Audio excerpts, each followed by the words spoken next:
El desastre de Chernóbil fue un encubrimiento de algo aterrador.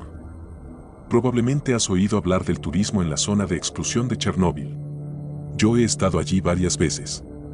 Y no es nada parecido a lo que ves en los videojuegos o en las películas de terror. No hay fantasmas, mutantes ni anomalías radiactivas, y la muerte no te espera en cada esquina. De hecho, creo que es uno de los lugares más pacíficos y hermosos de la Tierra. Un ejemplo de la fuerza de la naturaleza y de cómo puede revertir el daño que le hemos causado.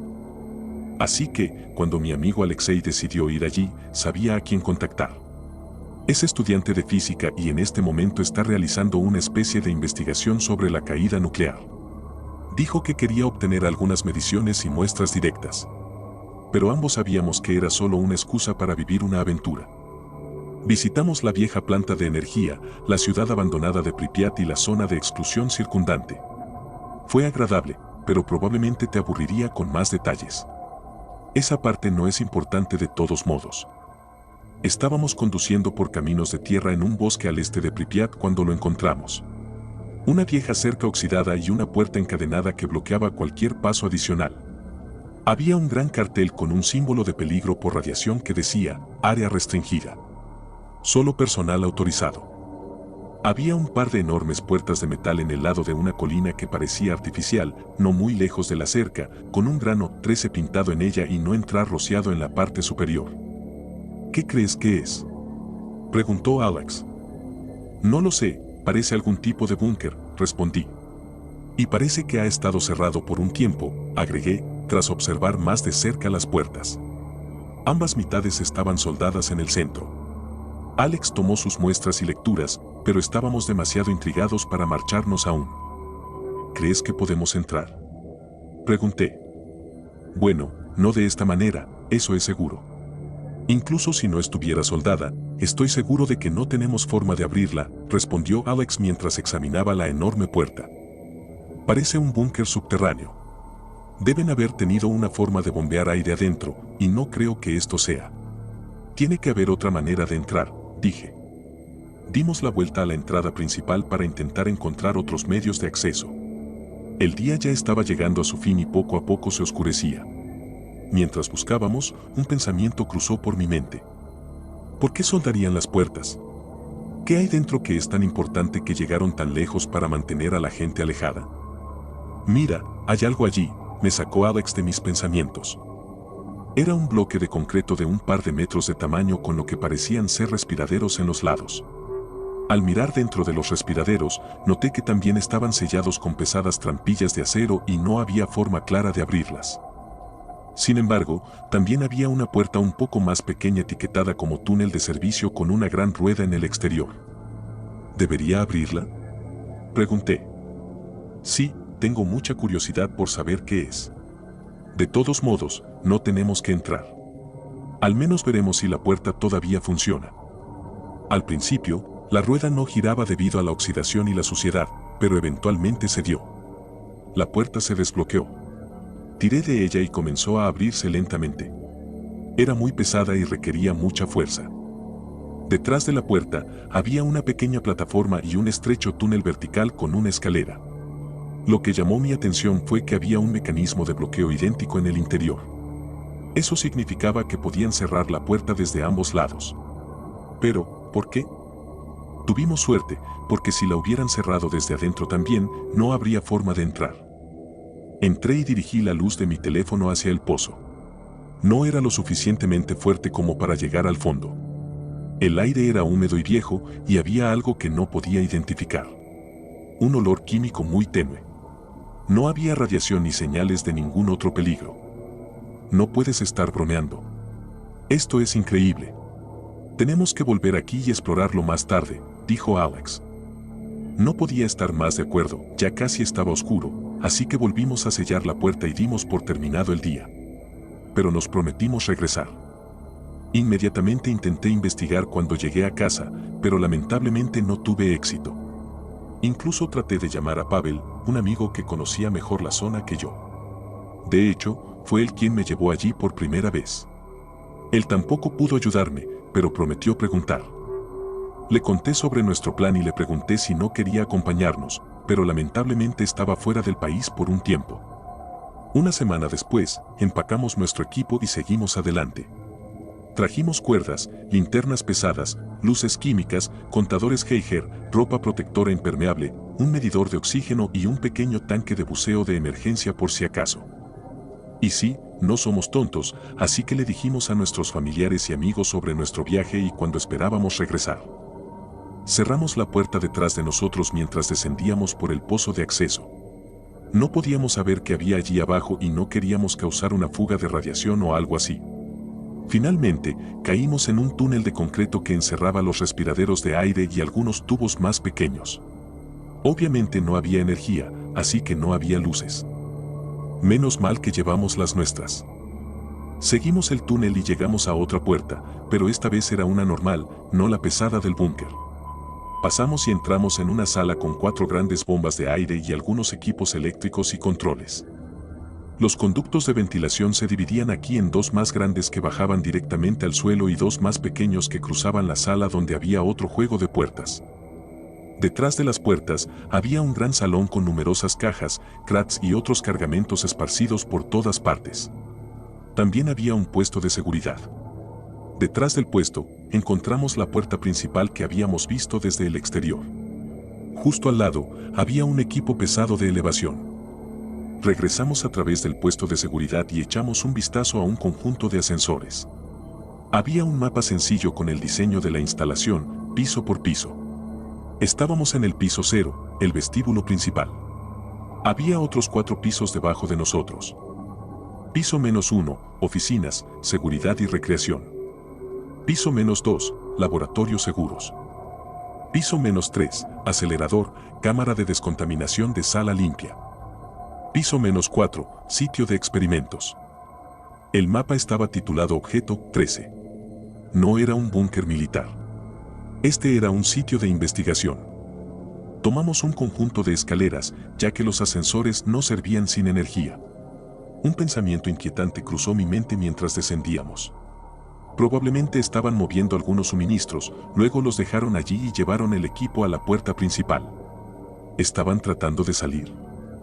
Pisé otro peldaño, pero algo rodó bajo mi pie, perdí el equilibrio y caí de espaldas.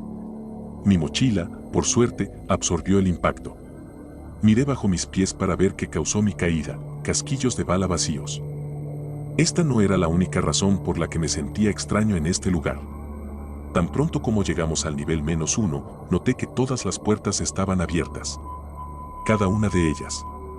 Había una cantina y una cocina justo al principio de un largo corredor rectangular. Varias oficinas rodeaban el pasillo. Había cosas normales, papeles, viejas computadoras, pertenencias personales, todo allí donde lo dejaron. ¿Se habían ido deprisa? Dimitri, gritó Alex desde la cantina, al otro lado del corredor. ¿Qué? Fue lo único que pude decir mientras lo seguía hacia la cantina.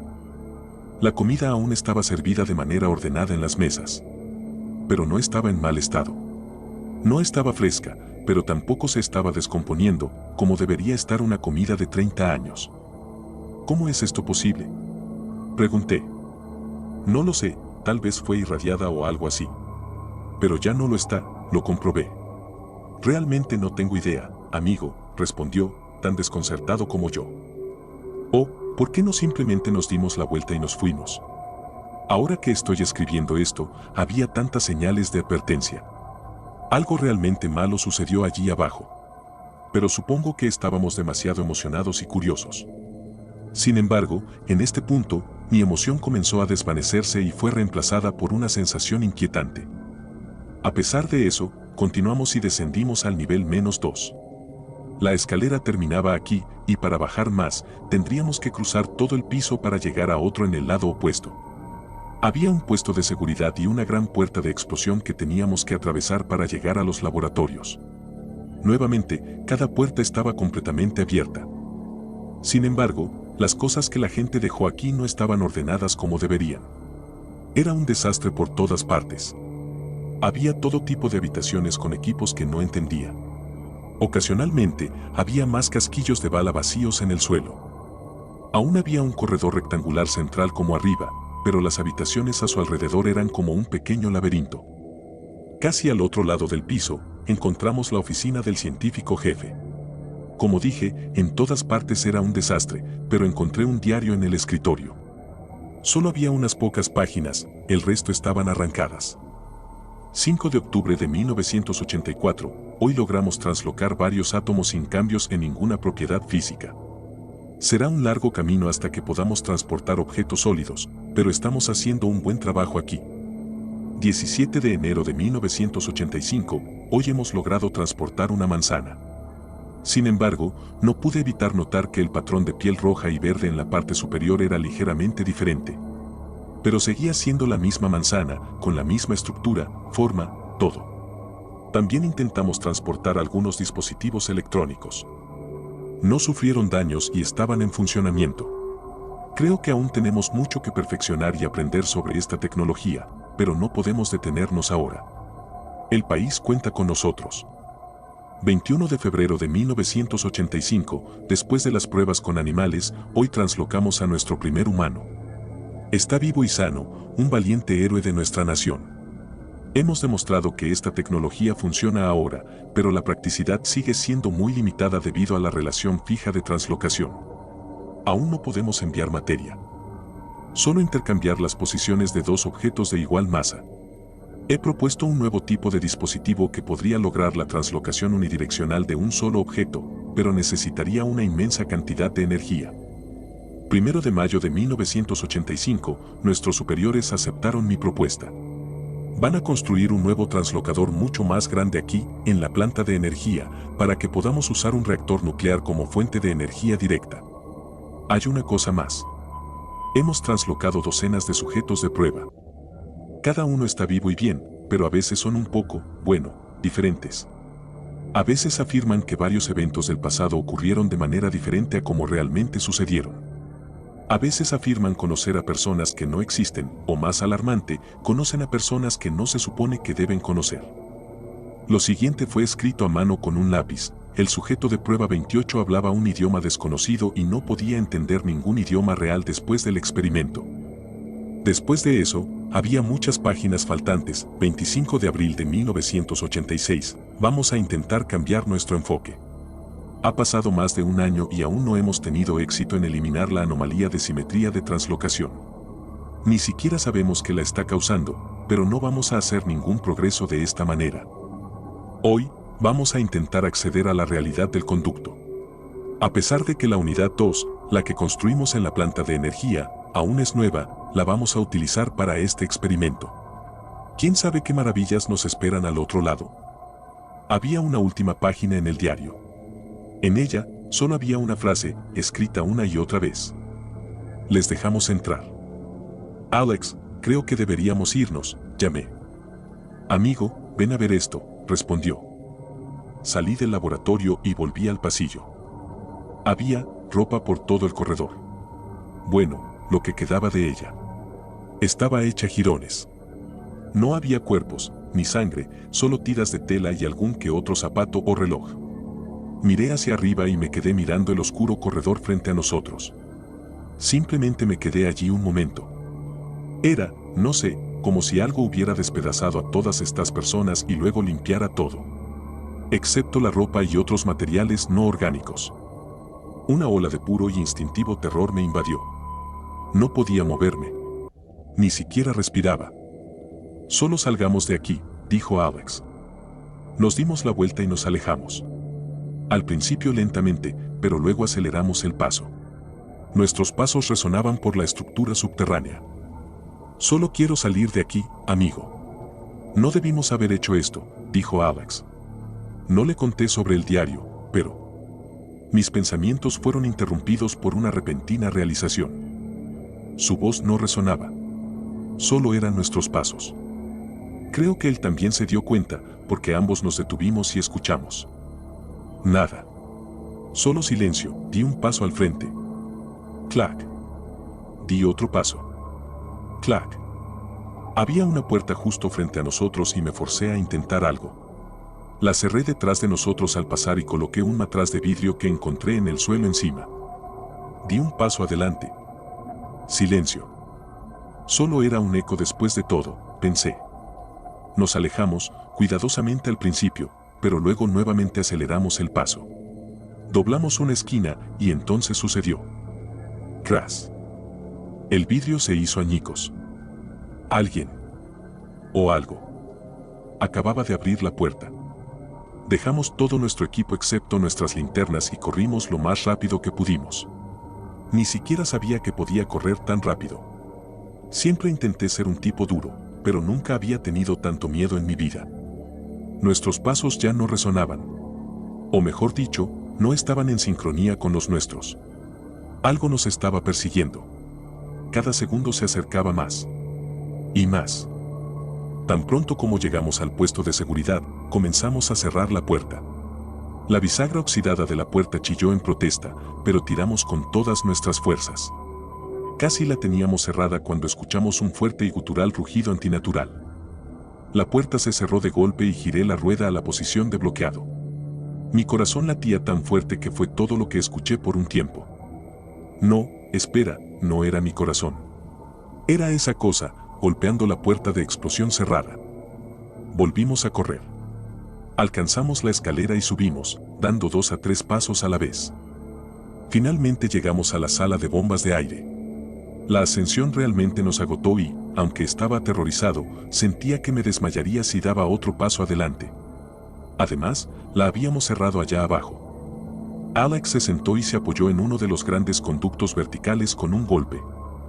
¡Van! ¡Van! ¡Van! ¡Oh, maldita sea! La cerramos allá abajo. Pero olvidamos los conductos.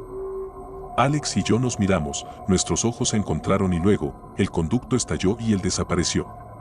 Solo escuché su grito mientras lo arrastraban de regreso. Me siento terrible por haber hecho esto, pero simplemente corrí. Subí por el pozo de servicio y cerré la puerta del servicio con llave cuando finalmente salí de este infierno. Tan pronto como tuve señal en mi teléfono, comenzó a sonar con un montón de llamadas y mensajes perdidos de Pavel. Hola Dimitri, encontré a este tipo, dice que sabe que es O13. Por favor, contesta tan pronto como puedas, dice que es peligroso y que debes mantenerte alejado de eso. Este tipo me está llamando ahora, suena serio, por favor, devuélveme la llamada de inmediato. No sé qué está pasando, pero él va allí, por favor espero que recibas esto antes de que bajes. Cuídate, amigo. También había un mensaje de un número desconocido. Dimitri, soy Anatoly Moroz, sé lo que encontraste y estoy en camino desde Kiev ahora. No vayas allí abajo. Si ya lo hiciste y logras salir, cierra la puerta por la que entraste y asegúrate de que permanezca cerrada. Intentaré llamarte cuando llegue. Así que aquí estoy, escribiendo esto mientras espero. Lo hago para asegurarme de que nadie más repita nuestro error, ya que no sé si viviré mucho para contárselo a alguien personalmente. Simplemente no puedo dejar a Alex atrás. Tengo que volver. Los gritos de Chernóbil. Creo que he decidido que, agotadas todas las demás opciones, lo mejor que puedo hacer es simplemente estar deprimido. Ahí, lo he escrito. Todos me dirán que me enfoque en lo positivo. Pero en lo que respecta a mi vida, no ha habido nada positivo desde principios de los 2000. Desde el año y medio que pasé mochileando por Europa con Alan. Desde esa única mala decisión. Un entusiasta hacía una idea muy tonta. La idea de Alan. La fusión del reactor fue hace casi 2 décadas, dijo, ya casi no hay radiación. Probablemente podríamos pasar meses allí y estar completamente bien. Estaba tratando de convencerme de mochilear por Chernóbil. No tuvo que intentarlo mucho. Estaba hablando de 1000 millas cuadradas de reserva radioecológica prohibida salpicada de pintorescos pueblos olvidados y enormes antenas de transmisión de ultra baja frecuencia. Y en el corazón de todo, Pripyat, una ciudad entera abandonada durante décadas tras la caída nuclear. ¿Cómo podría resistirme? No más de una semana. Esa fue, tristemente, mi única condición. La intoxicación por radiación no parecía una gran manera de morir, pero una semana de daño parecía un pequeño precio a pagar. La zona de exclusión de Chernóbil estaba vagamente vigilada. Había algunos puestos de control del ejército en las carreteras principales, pero en su mayoría, los militares parecían operar bajo la suposición razonable de que nadie en su sano juicio intentaría colarse. Literalmente, simplemente caminamos alrededor de ellos, manteniéndonos alejados de las carreteras mientras los puestos de control seguían a la vista. Después de medio kilómetro de caminar entre la maleza, el horizonte superó los puestos de control detrás de nosotros y reveló el paisaje urbano frente a nosotros, liberándonos para pasear a nuestro antojo por la carretera en ruinas hacia Pripyat. Al principio, la caminata no fue diferente a cualquier otra caminata hacia cualquier otra ciudad desolada del antiguo bloque del este. Pero a medida que nos adentrábamos más, las cosas se volvían sutilmente más extrañas. Lo primero que notamos fueron los árboles, muchos de los cuales parecían albergar docenas de nidos de aves cada uno. Allen pensó que esto era curioso, pero nos dimos cuenta, al inspeccionarlos más de cerca, de que en realidad eran partes de los propios árboles. Crecimientos mutantes de ramas muy finas que, incidentalmente, parecían nidos de aves construidos a propósito desde lejos. Pero no contenían pájaros. De hecho, había muy pocas señales de vida silvestre hasta tal vez unos 100 metros de la entrada de la ciudad.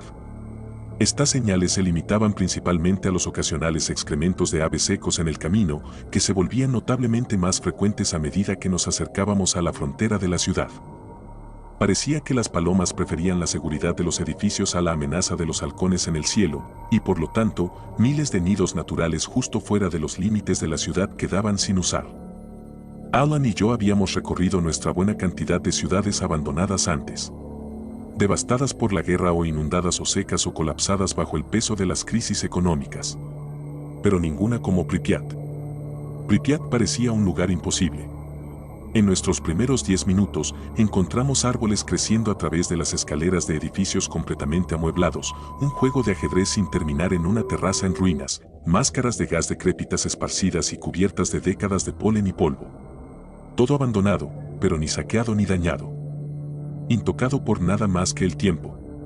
La rueda de la fortuna aún en pie, las tiendas aún llenas de ropa, las bibliotecas aún llenas de libros, los cines aún llenos de propaganda.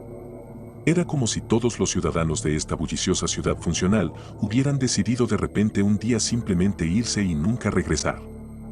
Casi parecería ridículo si no fuera precisamente lo que había sucedido. Palomas, ratones y ratas se habían convertido en los inquilinos de facto de los edificios de apartamentos y hoteles vacíos. Algunas tenían ojos deformes, otras picos o extremidades de tamaños o cantidades incorrectas, algunas parecían libres de anormalidades físicas, pero todas compartían una notable falta de instinto de autoconservación. Alan se acercó a una paloma y la empujó con el pie. La paloma simplemente lo miró, al principio con curiosidad y luego con indiferencia. Finalmente, se aburrió de ser empujada y se fue caminando para pelear con una rata, aparentemente por los derechos de alimentación sobre el cadáver fresco de otra rata. Cuanto más avanzábamos en la ciudad, más excrementos de paloma parecían cubrir las calles. Más extraño aún, algunas calles estaban mucho más cubiertas de excrementos que otras. Como si las palomas prefirieran viajar por rutas muy específicas. Seguir uno de estos senderos de excrementos nos llevó a un viejo hospital. El rastro continuaba claramente en la entrada del hospital antes de tomar un giro a la izquierda por las escaleras del vestíbulo. ¿Por qué usarían las palomas las escaleras?, preguntó Alan. El rastro continuaba más allá del segundo piso y llegaba al tercero. Había un cuarto piso, pero aparentemente no interesaba a las palomas. El aire en el tercer piso era opresivo con el hedor de la podredumbre. No había palomas ni ratas a la vista inmediata, pero a través del mar de camas de hospital oxidadas y gabinetes de suministros médicos, podíamos escuchar muchos de sus arrullos y chillidos. Alan se tapó la nariz con su camisa y me hizo una señal para que guardara silencio.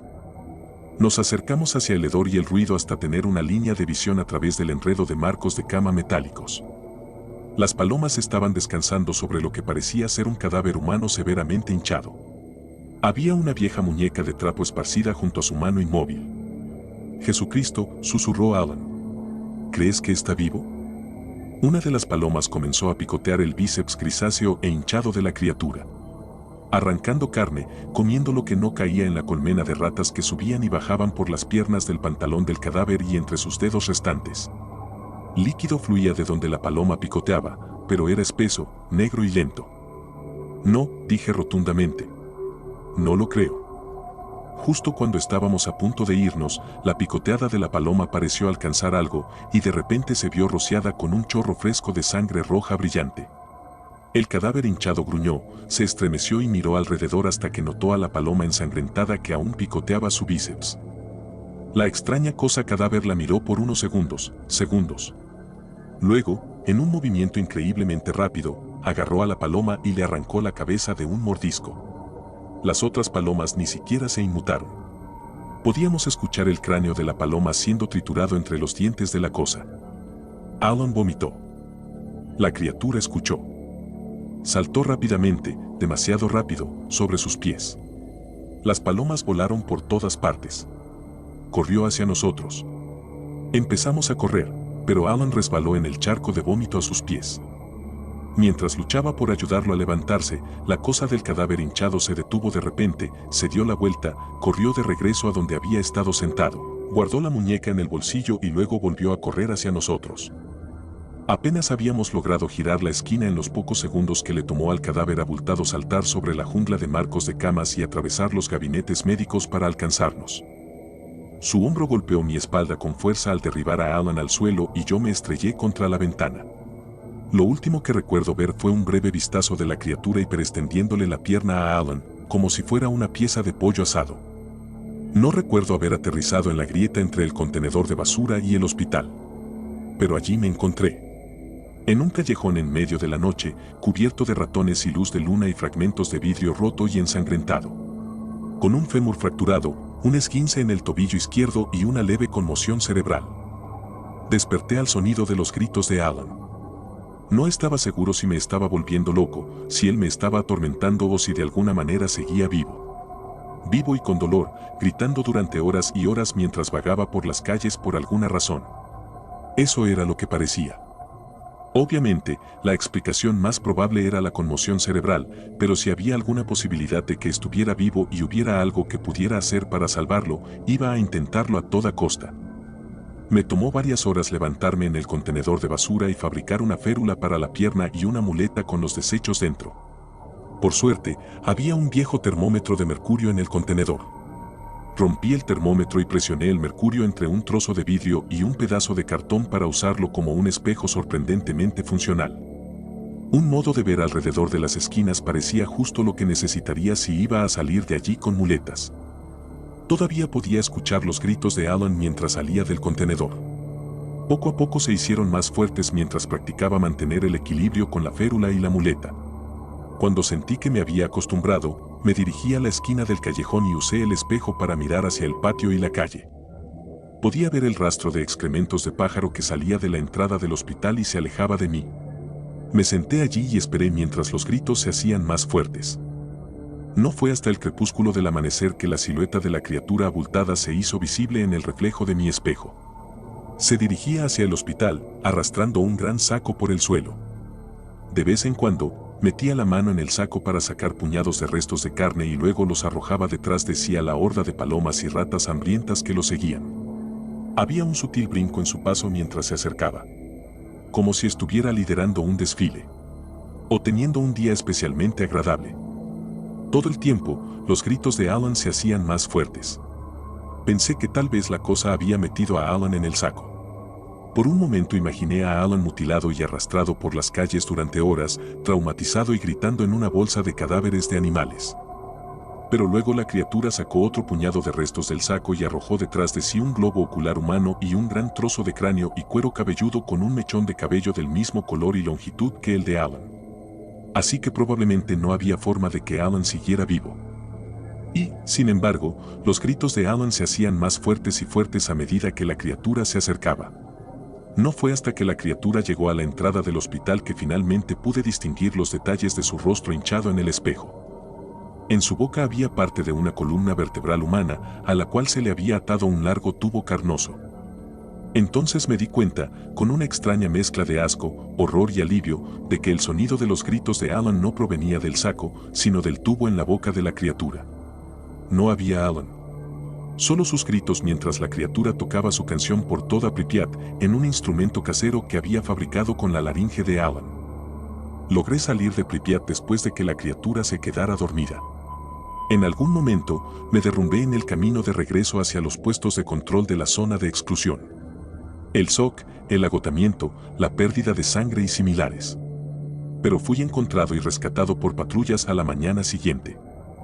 Mis heridas físicas sanaron lo suficientemente rápido, aunque soy escéptico de que mi alma alguna vez se recupere. Hasta el día de hoy, no sé qué pensar de mi encuentro con esta criatura o de la criatura misma. La alegría en su paso, la extraña y caprichosa mezcla de brutalidad feroz y amabilidad que mostraba hacia las palomas y ratas que la seguían. La muñeca, el rastro de excrementos de pájaro que conducía al hospital. La mayoría de las señales parecen indicar que la criatura había vivido allí desde que era un niño.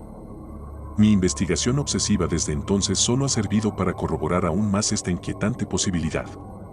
Uno de los trabajadores de la planta nuclear era un padre soltero de un niño crónicamente enfermo.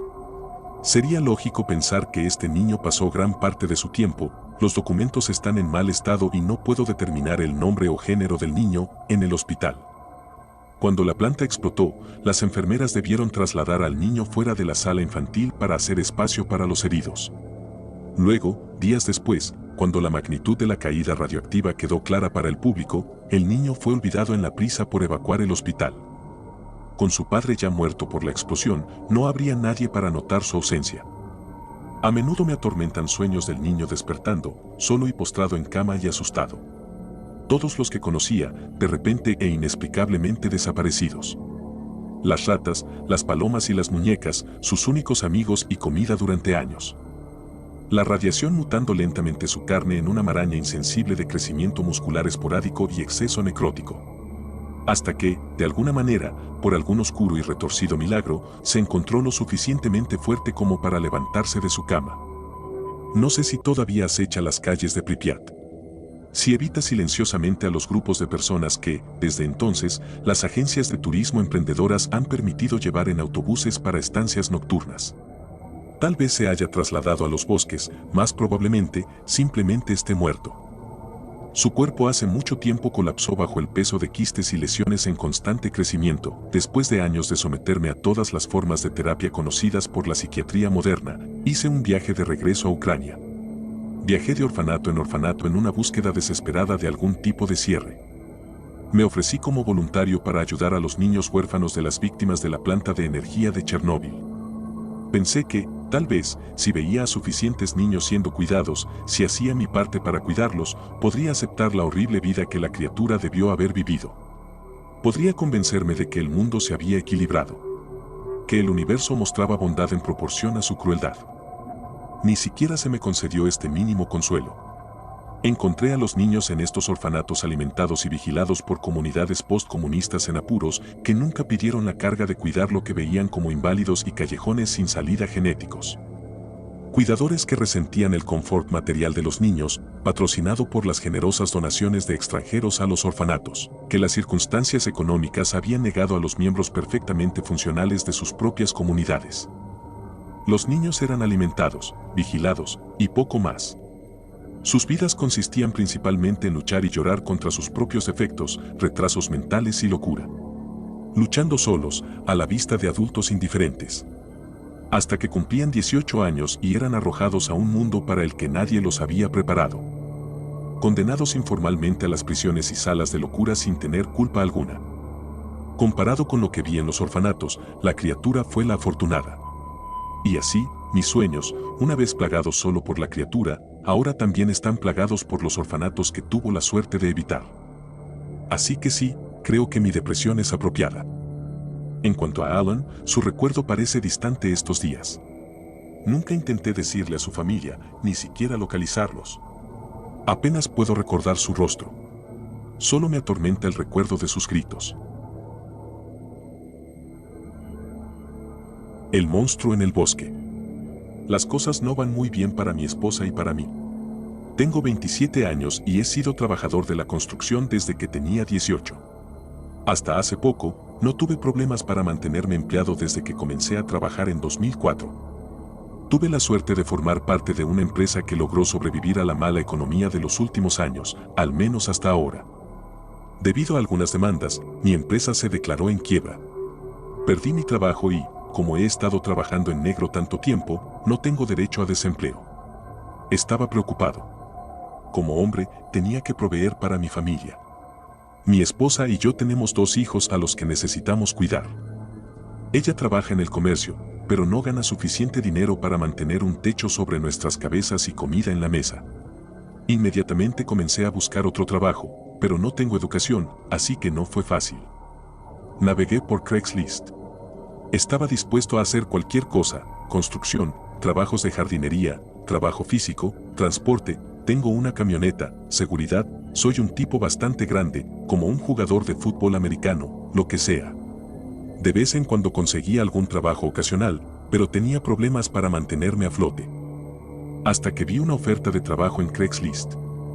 Se necesita trabajo físico semanal, ciudad redactada. Gana $1,000 y a la semana por trabajo pesado. Llama a nombre redactado al número redactado. Pensé que era algún tipo de estafa, pero estaba desesperado. Llamé al número y pregunté sobre el trabajo. Un hombre respondió el teléfono. Me explicó que era dueño de un gran terreno justo afuera de la ciudad y que necesitaba a alguien que viniera a cavar hoyos. Se podía notar por su voz que no era un hombre joven, lo que probablemente explicaba por qué no podía cavar los hoyos él mismo. Hice algunas preguntas más. ¿Qué tan grandes son estos hoyos? ¿Por qué los necesita? ¿Cuánto tiempo espera que tome cavar uno? Etcétera. Me explicó que había un monstruo en el bosque por la noche y que los hoyos debían ser cavados en el bosque y luego convertidos en trampas para atrapar a este monstruo. Necesitaba tantos hoyos como fuera posible. Tenían que ser aproximadamente 2.7 metros de profundidad y 1.2 metros por 1.2 metros de ancho, aunque tal vez necesitaría hacerlos más anchos para tener más espacio para cavar. Me explicó que el suelo era duro, así que cada hoyo tomaría al menos 3 días en cavar, y no podía usar maquinaria pesada dentro del bosque sin dañar los árboles, así que tenía que romper las raíces con una pala. Era evidente que estaba hablando con un hombre mentalmente inestable. Quiero dejar claro que no había manera de que estuviera cuerdo. Los monstruos no existen y probablemente iba a hacerse daño al caer en una de estas trampas. Estoy bastante seguro de que poner trampas en tu propiedad es ilegal. A pesar de esto, necesitaba el dinero. No me importaba cuánto tendría que trabajar o lo que tendría que hacer, siempre y cuando no lastimara a nadie inocente. Estaba dispuesto a hacerlo para proveer para mi familia. Acepté ayudarlo con la condición de que me pagara, en efectivo, todos los días antes de hacer cualquier trabajo. No quería ser estafado o descubrir que era solo un anciano con seguridad social, y él estuvo de acuerdo. Mi primer día de trabajo fue al día siguiente. Conduje hasta su propiedad y fui a tocar la puerta. Vi un sobre pegado a la puerta con mi nombre. Dentro del sobre había 333 pesos con 33 centavos y una nota que explicaba que no estaba en casa en ese momento, pero su cobertizo estaba desbloqueado y podía usar cualquier herramienta. Me dijo que cavara el primer hoyo profundamente en el bosque. Ahora, este bosque no era nada como lo imaginaba. Imaginaba un espeso grupo de árboles en la propiedad de alguien, pero este bosque era casi 1 kilómetro cuadrado de jungla. No podías ver más de 1.5 o 3 metros delante de ti debido a la densa vegetación que obstruía tu vista. Caminé unos 10 minutos hacia el centro del bosque y encontré un buen lugar para cavar un hoyo. Tenía razón, el suelo estaba duro durante el primer pie. Me costó todo mi esfuerzo mover solo una pequeña pala de tierra. Pasé unas 10 horas cavando ese día. Solo me detuve una vez para un rápido almuerzo. Llevé 4 galones de agua conmigo al bosque. Di por terminado el día después de beber el último. Estaba exhausto y apenas podía moverme, pero había ganado más de 300 pesos. Esos son 30 pesos la hora, más de lo que ganaba en mi trabajo de construcción. Era suficiente dinero para comprar un mes de víveres si teníamos suerte. Fue difícil, pero estaba proveyendo para mi familia. Regresé a casa, tomé un baño y me fui a dormir. Dormí bien y al día siguiente estaba de vuelta en casa del anciano a las 6 de la mañana. Fui nuevamente a la puerta para encontrarlo, pero había otro sobre.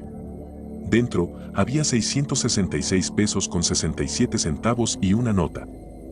Justo estaba llegando a casa cuando te ibas ayer. Intenté llamar tu atención, pero no lo logré. Vi tu hoyo y estás haciendo un buen progreso. Si haces tanto hoy como hiciste ayer, habrás terminado. Tomé el dinero y volví a cavar. 12 horas ese día. En total, me tomó 22 horas, pero había terminado el hoyo y ganado 1,000 pesos. Ahora podía pagar el alquiler este mes también. Tomé 2 días de descanso de la excavación. Mi cuerpo dolía y tuve que quedarme en casa todo el día. Pensé que con práctica podría cavar rutinariamente 2 hoyos a la semana. Él dijo que quería tantos como fuera posible, así que si podía permitirme 2,000 pesos a la semana, sería genial. Mi esposa y yo finalmente podríamos pagar nuestra deuda médica y ahorrar algo de dinero para cuando el anciano ya no necesite más hoyos.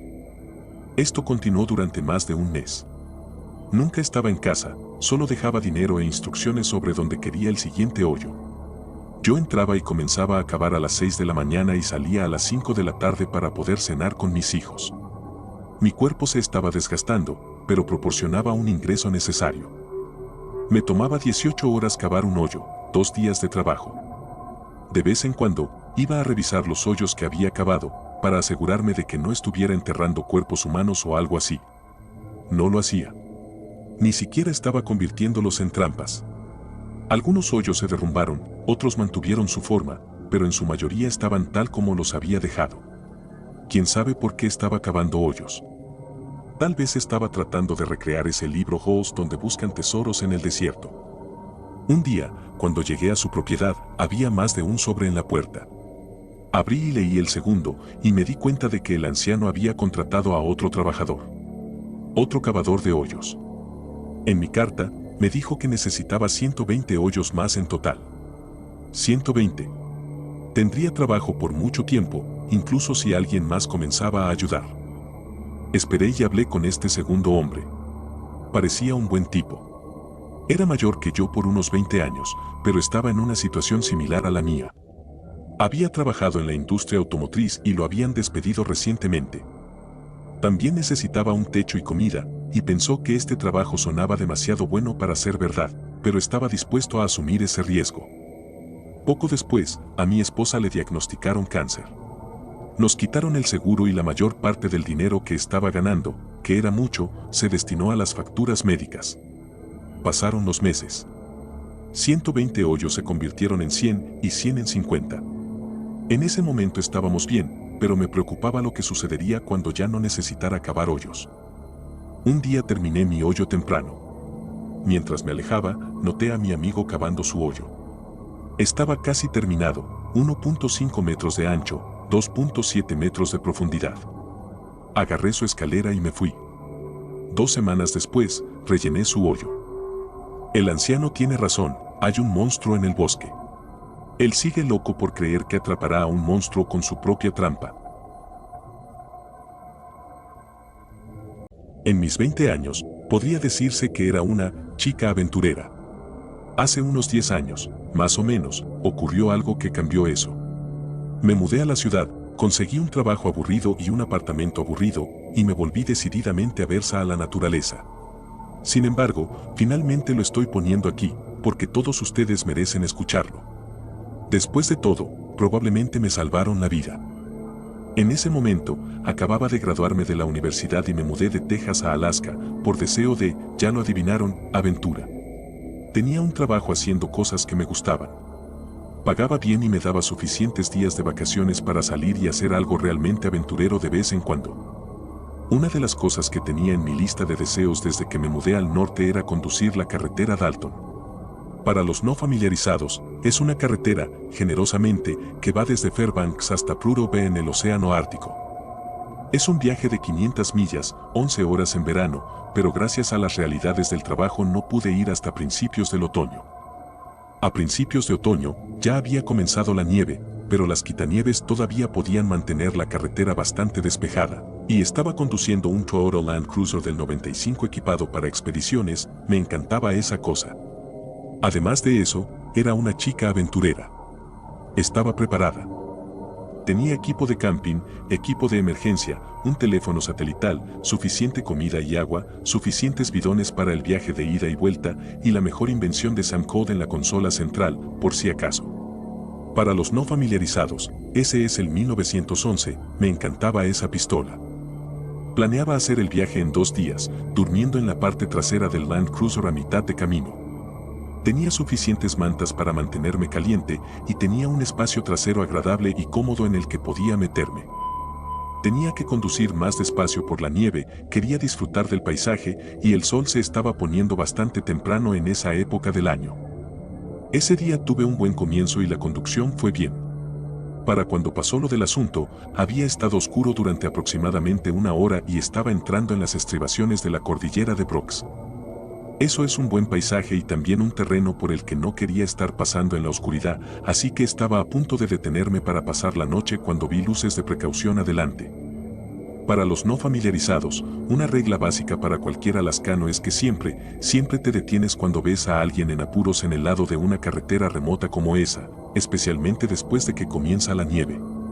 Si no están preparados para una emergencia, hay una muy buena probabilidad de que pueda salvarles la vida. Así que eso es exactamente lo que hice. Me detuve al lado de un SUV Nissan, no tan bien equipado como el mío, pero no estaba mal tampoco. Supuse que estaban haciendo lo mismo que yo. Mundo pequeño. Por el gato debajo de un eje y la rueda junto al coche, habían pinchado una llanta. Lo que no vi, sin embargo, fueron las personas. Salí de mi Land Cruiser, crují en la nieve y miré alrededor. No hay un montón de árboles tan al norte, pero hay bastantes parches de coníferas que, aunque no son bosques, pueden ser bastante oscuros y densos en una noche nevada. Llamé, mi voz se apagó a unos metros de distancia como lo hace el sonido en los bosques nevados. ¿Necesitan ayuda? Sin respuesta. Silencio total, excepto el débil clic de las luces de precaución desde dentro de su Nissan. Grité de nuevo. ¿Hay alguien ahí? Tengo herramientas. Sin respuesta. Silencio total. Me consideraba una perra bastante valiente en ese entonces, pero admitiré que en este punto me sentía inquietada.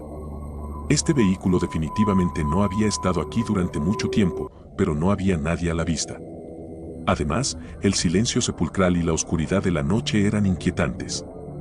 No era tan extraño que estuviera en silencio en una noche nevada como esta, tan al norte, pero aún así, espeluznante. Lo suficientemente espeluznante como para volver al coche y coger mi .45, guardándola en uno de los grandes bolsillos delanteros de mi chaqueta. Por si acaso. Había osos allí arriba. Me acerqué al Nissan y vi huellas en la nieve. Bueno, no era un coche fantasma. Un par había estado agachado junto a la rueda retirada y el otro había estado de pie a un par de metros, junto a la parte trasera del SUV. Este último par luego, en algún momento, se dirigió hacia la línea de árboles.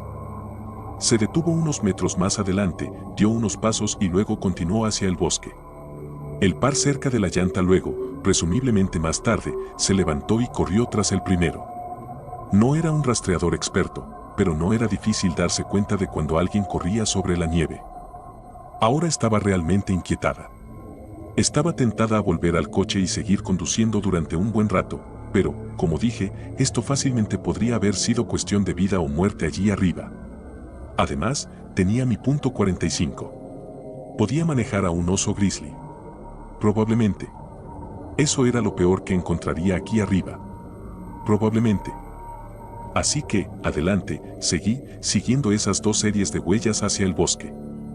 Estaba oscuro de cojones, pero no se preocupen, tenía una linterna realmente buena. Surefire, bebé.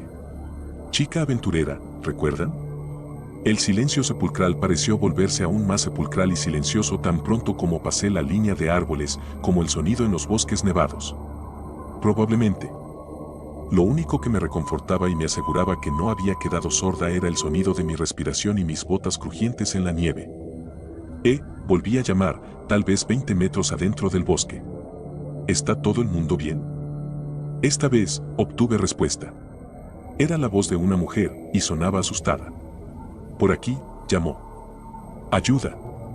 Eso me dio un resorte en el paso, y me puse a correr hacia el sonido de la voz, iluminando con mi linterna entre los árboles para tratar de echar un vistazo. Por aquí, llamó de nuevo, mucho más cerca. ¡Ayuda! ¿Recuerdan cuando dije que probablemente me salvaron la vida? Esto es cuando eso ocurrió. Me detuve. El pelo de mi nuca se había erizado y un escalofrío recorrió mi espalda.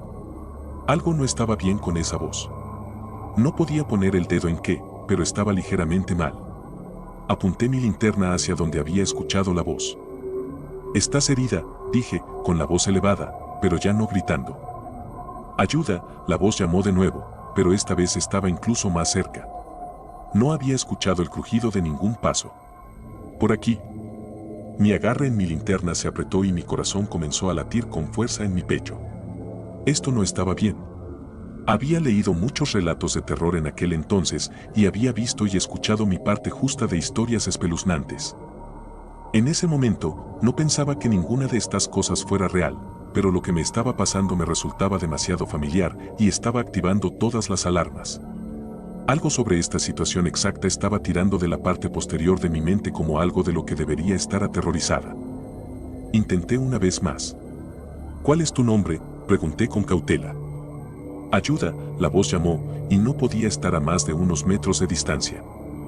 Eso fue suficiente para que cambiara mi linterna a mi mano izquierda y sacara el Colt con mi derecha. Apunté ambos en dirección a esa voz y finalmente pude ver algo además de árboles. A lo lejos, apenas visible, pude ver un montón de algo tendido en la nieve. Tenía el tamaño de una persona y la nieve a su alrededor estaba manchada de oscuro. Mi cabeza estaba procesando lo que veía cuando vi movimiento entre yo y el cuerpo. ¡Oh mierda! Eso era un cuerpo. Apunté mi linterna y mi arma hacia la fuente del movimiento. Era humanoide, con 2 brazos y 2 piernas, pero estaba todo mal. Los miembros eran demasiado largos y era demasiado alto. Su cabello era delgado y áspero, tenía astas, malditas astas, y su rostro, que también, les aseguro, estaba realmente mal, estaba manchado de oscuro con lo que solo puedo asumir que era sangre. Disparé 2 tiros y salí pitando. No sé si las balas lo frenaron. Ni siquiera sé si le acerté. Corrí más rápido de lo que había corrido en mi vida, y por el crujido de ramas y la nieve tras de mí, me estaba persiguiendo. Mi corazón sentía como si fuera a explotar fuera de mi pecho y mis pulmones ardían por inhalar el aire helado. 1 o 2 veces vi la muerte pasar delante de mí cuando casi perdí el equilibrio en la nieve, pero logré mantenerme erguida. Mientras corría, escuché más crujidos, no solo detrás de mí ahora, sino por todas partes. Había más. Esa noche tuve mucha, pero mucha suerte. Tuve suerte de haber visto el cuerpo, suerte de haber corrido lo suficientemente rápido y no haberme caído de cara, suerte de que ninguno de lo que fueran, tengo una idea, pero prefiero no arriesgar, estuviera un poco más cerca o más rápido. Tuve suerte de haber incursionado en suficientes historias espeluznantes para que mis alarmas sonaran, y tuve suerte de que la pobre pareja, tal vez, en ese Nissan se hubiera quedado varada allí y sufriera el escalofriante destino que sufrieron. Después de todo, planeaba detenerme justo cuando vi esas luces de precaución. Habría estado allí, en ese mismo bosque, dormida. No quiero pensar en lo que me habría pasado si ese hubiera sido el caso. Llegué a mi coche, del que de nuevo tuve la suerte de haberlo dejado encendido, pensando que no iría lejos. Salté adentro, cerré y bloqueé la puerta, y la puse en reversa cuando vi formas oscuras y larguiruchas saliendo de los árboles. A medida que me movía, los faros revelaban lo que me había estado persiguiendo. No puedo decir exactamente cuántos eran, al menos una media docena. Todos ellos estaban igualmente estirados, pálidos hasta el punto de ser casi blancos, con diversas formas de astas y ropa primitiva. Retrocedí por la carretera tan rápido como me atreví, sin arriesgarme a salir y condenarme a una muerte segura, durante media milla antes de finalmente reunir el valor para dar la vuelta. Luego volé por la autopista de regreso a Fairbanks, solo parando una vez que encontré un hotel bonito y bien iluminado en medio de la ciudad. Al día siguiente, estaba de vuelta en Anchorage. Pensé en llamar a los policías estatales. Alguien iba a encontrar el Nissan, probablemente encontrar los cuerpos. Encontrarían mis casquillos, mis huellas de neumáticos. Podría terminar siendo sospechosa de asesinato. Sin embargo, decidí no hacerlo.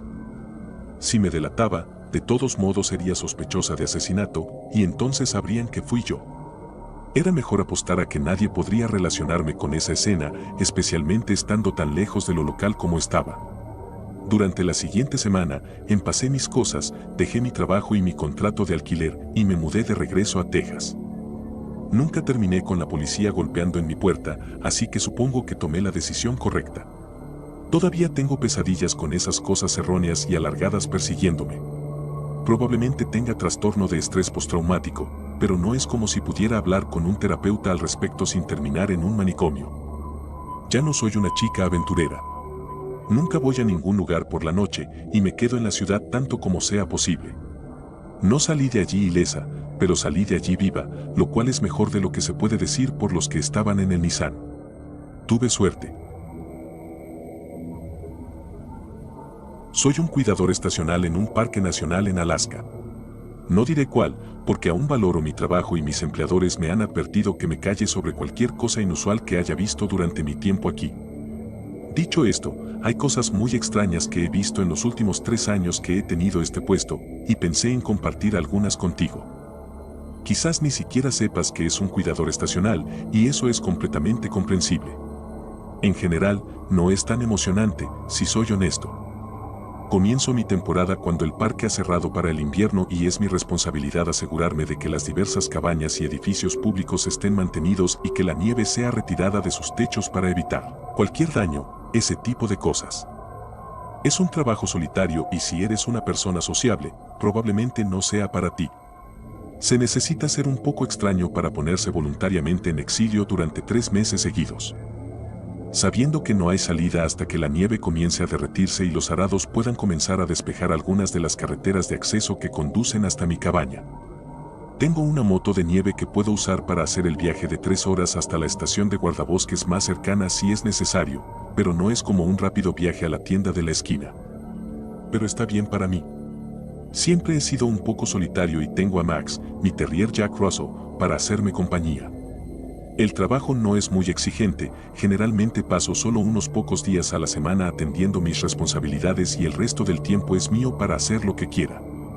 Hace unos años, comencé a practicar la fotografía de la naturaleza como hobby para pasar el tiempo e incluso he tenido algunas de mis fotos publicadas por una organización que reconocerías por su nombre.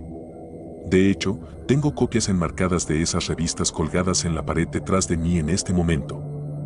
Mucha gente pasa por este parque durante los meses más templados, probablemente sea uno de los lugares más populares para que los aficionados a la naturaleza vengan a explorar en esta región de Alaska. Sin embargo, en los meses de invierno, está completamente desierta excepto por unas pocas solitarias estaciones de guardaparques y cosas por el estilo. Puedo pasar semanas sin ver a nadie, y la única persona con la que hablo con cierta regularidad es mi compañero guardabosques, al que llamaremos Rec, con quien me comunico algunas veces a la semana por radio. Aparte de eso, solo estoy yo y Max. No estoy seguro de cómo contarles mejor algunas de las cosas que he visto aquí en los oscuros y congelados días de invierno, así que simplemente me sumergiré y les contaré sobre las sombras. Al menos, eso es lo que yo llamo cuando hablo conmigo mismo. No tengo idea de qué son en realidad, pero cuando las tormentas de invierno soplan fuerte contra las ventanas cerradas de mi cabaña y la visibilidad en la nieve y la débil luz son casi nulas, las verás. Es casi como mirar a alguien moverse detrás de un cristal helado, todo indistinto y sombrío. Al principio, pensé que mi mente me estaba engañando, encontrando patrones en el caótico estática de toda esa nieve cayendo, pero luego también empecé a escucharlas. Como murmullos lo suficientemente altos para oírse sobre el aullido del viento, pero demasiado bajos como para reconocerlos como algún tipo de habla inteligente. Es suficiente para ponerte nervioso, puedo decirte eso. Suelen aparecer solo durante una fuerte tormenta de nieve, y cuanto más fuerte es la tormenta, más cerca vendrán a la cabaña. Ha llegado al punto en que me aseguro de haber cerrado con llave mis puertas y ventanas mucho antes del anochecer si sé que se avecina una tormenta. Una vez, durante una tormenta de nieve especialmente desagradable, pude escucharlos moviéndose alrededor de mi cabaña, como una especie de desfile de pesadilla. Esa noche fue mala. En un momento, en realidad vi y escuché la perilla de la puerta principal de mi cabaña girando, lenta y deliberadamente, acompañada de lo que sonaba como rasguños suaves en la superficie de madera. Lo peor de todo, y juro por una pila de Biblias que es la verdad, fue la tenue voz susurrante que seguía llamando mi nombre justo al otro lado de la puerta. Eso continuó durante 1 hora o más, y a 1 hora, si cierro los ojos, todavía puedo escuchar esa voz fría y hueca. Es lo que imaginaría que sonaría una persona si su alma fuera arrancada de su cuerpo. Supongo que estoy siendo un poco exagerado, pero es la única forma en que puedo describirlo. Vivo, pero también sin vida. No sé una mejor manera de explicarlo. No hay razón para insistir en ello, supongo. Diré que no estoy seguro de qué habría pasado si no hubiera recordado echar el cerrojo esa noche, pero no estoy interesado en averiguarlo. Solo pensar en ello me pone ansioso. Al día siguiente, después de que la tormenta se calmó lo suficiente para poder enviar una señal de radio, le mencioné a Rec lo que había pasado. Esperaba que se riera de mí por dejarme asustar por la oscuridad, pero no lo hizo. De manera muy calmada y firme, me dijo que era mejor no hablar de ellos en absoluto y simplemente asegurarme de mantenerme bien cerrado cuando llegaran las fuertes tormentas de nieve. Traté de sonsacarle más información, pero simplemente se negó a dar más detalles. Lo único que añadió fue que no todo duerme cuando llega el invierno aquí arriba. Tengo que admitir que me dio más que un poco de escalofríos con eso. Definitivamente sabe algo sobre ellos y voy a intentar presionarlo algún día para obtener más información. Lo siguiente en la lista es el cementerio de autos. No te estoy mintiendo, si exploras lo suficiente lejos del camino trillado por aquí, es bastante probable que encuentres uno. Un coche o camión, simplemente depositado inexplicablemente en medio del remoto Alaska, como si eso tuviera algún sentido. El primero que vi fue un coupé BMW de principios de los años 2000, parecía recién sacado del concesionario, excepto por el hecho de que la mitad estaba incrustada en un viejo abeto que probablemente había estado allí desde antes de que existieran los autos. Casi parecía que el árbol había crecido alrededor del coche, o tal vez el coche había sido intercalado en el árbol. No sé cómo es posible, solo sé que estaba allí.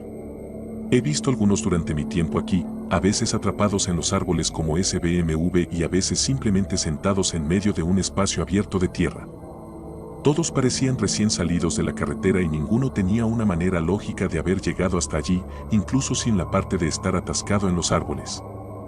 Lo más inquietante de los autos, sin embargo, son las prendas de vestir. He dejado de mirar y simplemente tiendo a evitar acercarme a uno si lo veo, pero la primera vez que vi uno, mi curiosidad me llevó a investigar. Intenté abrir las puertas, pero todas estaban cerradas con llave. Sin embargo, cuando miré por las ventanas, vi lo más extraño: en los asientos delanteros, parecía que alguien había colocado ropa, pantalones, camisas, calcetines, zapatos, todo, y había abrochado los cinturones de seguridad alrededor de ellos. Era como si las personas en el auto hubieran desaparecido en medio del viaje, dejando su ropa atrás tal como la llevaban puesta. Inquietante es una palabra para describirlo, pero si soy honesto, me asustó hasta las entrañas. Otra cosa sobre los autos es que no encontrarás el mismo dos veces. Cuando vi ese primer BMW, volví al día siguiente con mi cámara para tomarle una foto, pero ya no estaba. Pensé que simplemente había olvidado dónde estaba o que me había desorientado, pero cuando vi mis huellas de botas en la nieve del día anterior, supe que estaba en el lugar correcto. Intenté informar de esto también a los guardabosques, pero Rick me dijo que ni siquiera enviarían a alguien para investigarlos. Para cuando alguien llegara, ya se habrían ido. Aparentemente, informes de este tipo de cosas han estado llegando periódicamente durante los últimos 20 o 30 años y nadie sabe nada sobre ellas. Me contó que uno de los guardabosques había encontrado uno una vez, un autobús escolar de Texas, si puedes creerlo. En cada una de las filas de asientos había montones de ropa vacía, con la excepción del conductor. El guardabosques que lo encontró dijo que el conductor estaba más o menos allí, pero no realmente. Casi como un holograma borroso congelado en el tiempo. Dijo que el conductor, un anciano, parecía estar congelado en un grito aterrorizado, con los ojos muy abiertos y la boca abierta de par en par. El guardabosques intentó entrar al autobús usando la puerta de emergencia trasera, pero cuando abrió la puerta, un fuerte zumbido llenó sus oídos y una vibración de alta frecuencia recorrió su cuerpo como una descarga eléctrica. Dijo que cuanto más se acercaba, más intenso se volvían el sonido y la sensación. Antes de que pudiera dar un paso dentro del autobús, se volvió tan fuerte que pensó que iba a desmayarse. Lo mejor que pudo describirlo fue como cuando tienes dos imanes fuertes y opuestos que estás intentando juntar. Cuanto más empujas, más fuerte se vuelve la resistencia. Dijo que era casi como si el universo de alguna manera le impidiera entrar en ese autobús, como si no perteneciera a él. Se alejó tambaleándose y pasó el día siguiente en la cama, más enfermo que un perro. Cuando regresó unos días después con otros guardabosques, el autobús había desaparecido. No puedo hablar realmente sobre el zumbido y la vibración personalmente, solo sé que los evito siempre que los veo. Simplemente no están bien. Lo último que te contaré hoy es el puente. A aproximadamente 1 milla de mi cabaña, a lo largo de un sendero para peatones mantenido, hay un puente de cuerda que cruza un profundo barranco. A un lado de él hay una roca sobresaliendo que se usa como una especie de punto de observación. ¿Sabes a lo que me refiero? Donde los excursionistas se detendrán a tomarse selfies durante su caminata para publicar en Facebook o Twitter o lo que sea. El departamento de parques incluso se tomó la molestia de instalar barandas a lo largo del borde para evitar que alguien se caiga y muera. Por supuesto, no hay excursionistas aquí durante la temporada de invierno. El parque está técnicamente cerrado y todas las carreteras que conducen al área están bloqueadas por cadenas para evitar que alguien entre en problemas sin posibilidad de rescate.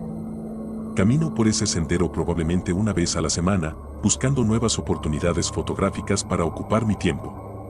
Es un paseo hermoso y todo el paisaje parece tan nítido y fresco sin personas pisoteándolo por todas partes.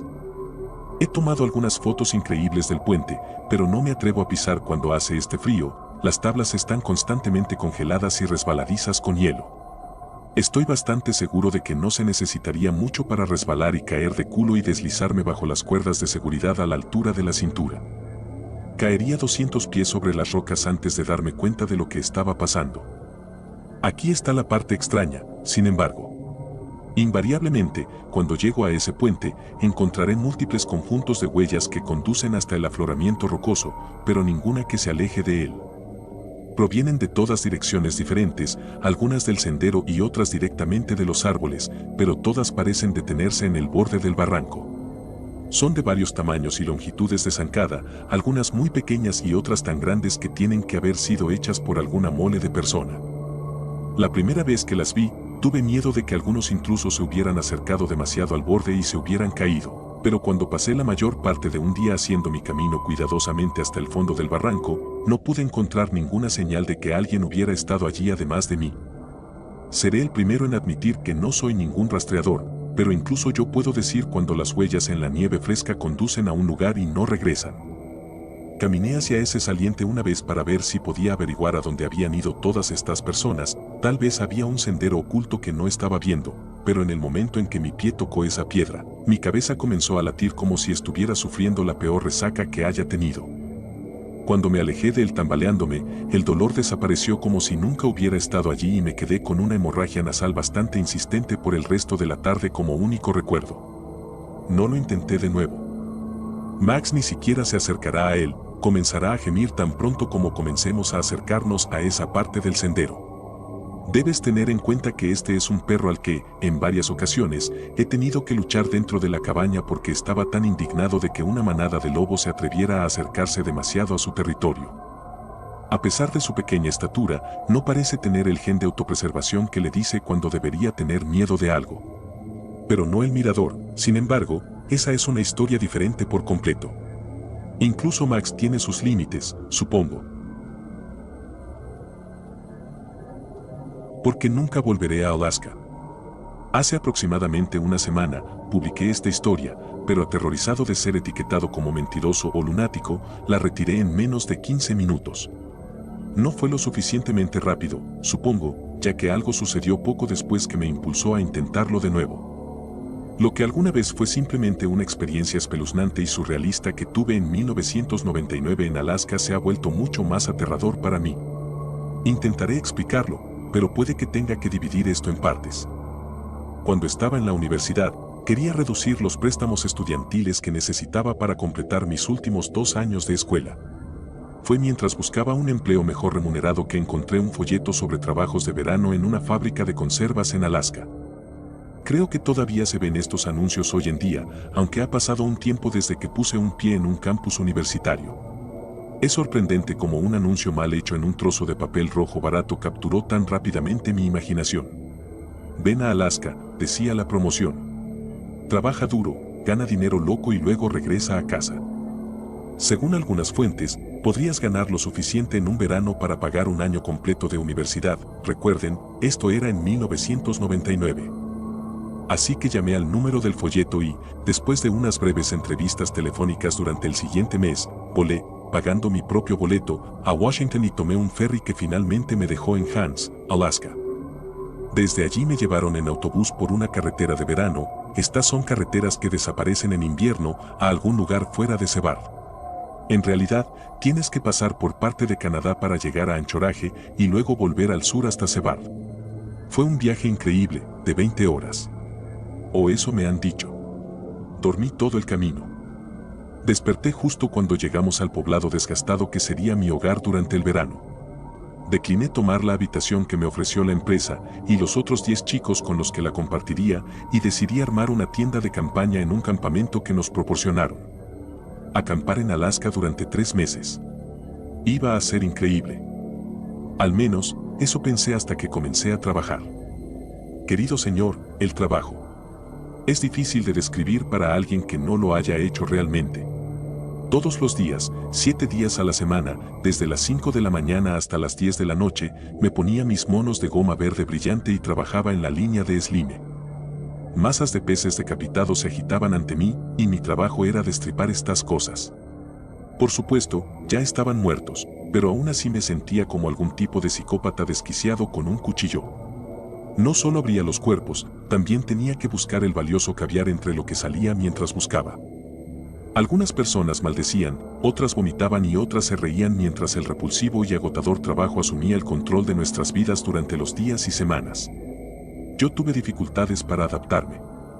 Había veces que juraba que los cuerpos de los peces se movían y otras veces, cuando se tiraban las cabezas de los peces, los ojos gelatinosos atrapaban el sol rojo y brillaban.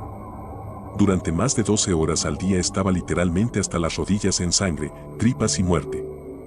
Fue un infierno lovecraftiano para mí, y creo que eso preparó el escenario para lo que pronto vendría. He dicho que trabajábamos casi sin parar. Pero también era un estudiante universitario, y no pasó mucho tiempo antes de que conociera a los demás estudiantes. Y de todas las cosas difíciles de encontrar en Alaska, el alcohol no era una de ellas. De alguna manera, en las pocas horas que teníamos lejos del trabajo agotador, nos divertíamos. Fue genial, al menos lo que puedo recordar de ello. Y nuestras hormonas estaban fuera de control. Como podrías esperar, la mayoría éramos chicos, pero también había algunas chicas aventureras. Además, algunos de los jóvenes locales de los pueblos cercanos nos visitaban regularmente, sabiendo que podían conseguir alcohol gratis de nosotros. Así que al menos una vez a la semana, en una nube de música rock y country, cambiábamos un valioso sueño por resacas y compañía. Había una mujer que llamó mi atención. Era hermosa, radiante. Solo la vi a la luz de las fogatas cuando comenzaban las fiestas en lo que pasaba por ser la noche en Alaska en verano.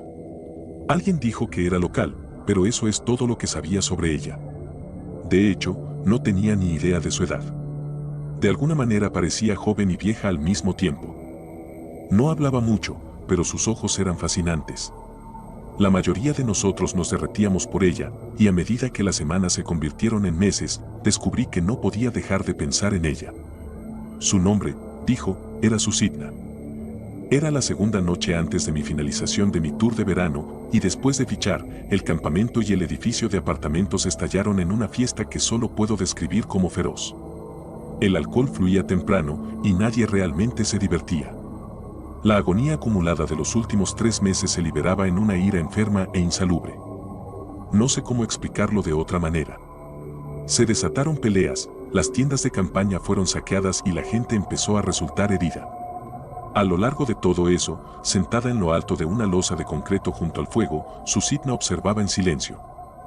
Era casi una imagen infernal, ella bañada en un rojo ardiente, rodeada de los hombres duendes que reían y competían por su atención. Luego las cosas empeoraron. De alguna manera, los bastardos borrachos acorralaron a un bebé alce. No tengo ni idea de dónde estaba su madre. Al principio le lanzaron latas de cerveza, pero con el paso de los minutos los gritos y las burlas se volvieron más acalorados y quedó claro que la multitud no iba a dejarlo vivir. En el mundo normal, en casa, me habría sentido inmediatamente enfermo por esto. Tal vez incluso habría intervenido. Allí en Alaska, exhausto y funcionando solo con alcohol y hormonas, mi conciencia apenas registraba algo. Fue entonces cuando noté que Susitna miraba a Brad, este cachas que había estado en su cara toda la noche, tratando de impresionarla. Él estaba liderando el tormento del pobre animal en algún intento psicótico de impresionarla. No voy a entrar en detalles de lo que él y sus amigos hicieron, pero la expresión de Susitna me heló a pesar del calor del fuego. Cuando la turba borracha finalmente perdió interés, me acerqué sigilosamente para ver si tal vez el animal estaría bien. No lo estaba. Todo lo que pude hacer fue sacrificarlo, y lo único que pude usar fue mi cuchillo. Despaché a la pobre criatura, y literalmente tenía sangre en las manos. Mientras moría, levanté la vista y vi las siluetas de los demás contra la fogata rugiente. Susitna también estaba allí, observándome. Todos los demás fueron apartados a otro mundo. Por primera vez desde que la conocí, Susitna parecía tener ojos solo para mí. Pero esos ojos estaban llenos de veneno y odio. Me alejé rápidamente, me alejé tanto de la fiesta como pude y esperé a que llegara la mañana. El día siguiente, el último día de mi empleo en Alaska, fue pura miseria. Comenzó lo suficientemente mal con los efectos persistentes de la juerga de la noche anterior. El hedor amenazaba con retorcer mis propias entrañas. Mientras clavaba un salmón particularmente masivo, un grito atravesó el almacén. En mi delirio de resaca, pensé que el pez había gritado y respondí con uno propio. Antes de que pudiera entender lo que realmente estaba sucediendo, Brad aterrizó frente a mí, boca abajo en el charco de tripas de pescado. Ambas manos habían desaparecido, cortadas por las cuchillas utilizadas para decapitar los salmones. Fue un accidente extraño, y el caos subsiguiente cerró por completo el almacén ese día. Nadie vio exactamente lo que sucedió, lo cual fue extraño, porque generalmente había 4 o 5 tipos trabajando en su área en cualquier momento. Ya había tenido suficiente de ese manicomio en la naturaleza. Abordé el autobús temprano a la mañana siguiente. Repitió la ruta que me llevó allí, pasando por Anchorage. Esta vez estaba despierto, y mientras pasábamos por los lodazales que separaban la ciudad del lado más profundo del Coquenlat, noté una montaña de forma extraña que dominaba el horizonte. Escuché a alguien preguntarle al conductor del autobús al respecto. «Esa es la dama dormida», dijo. «Susitna. Hay una leyenda que dice que se quedó dormida hace miles de años cuando su amante fue asesinado por invasores brutales. Cuando se quedó dormida, la tierra se congeló y ahora solo se calienta durante unos meses al año para permitir que los animales sobrevivan. Se supone que un día despertará». Mi boca estaba seca y contuve la respiración mientras esperaba a que continuara la historia. Encogió los hombros y se rió. «No estoy seguro de querer conocerla entonces. Imagino que tendría algunas cuentas pendientes que saldar. Lo que me lleva hasta ahora. El domingo por la mañana encontré un correo electrónico con el asunto Susitna está llegando. Empecé a temblar tan pronto como lo vi, y no pude reunir el valor para leerlo hasta anoche. No he dormido desde entonces, y no creo que pueda seguir escribiendo ahora. Necesito café y luz solar».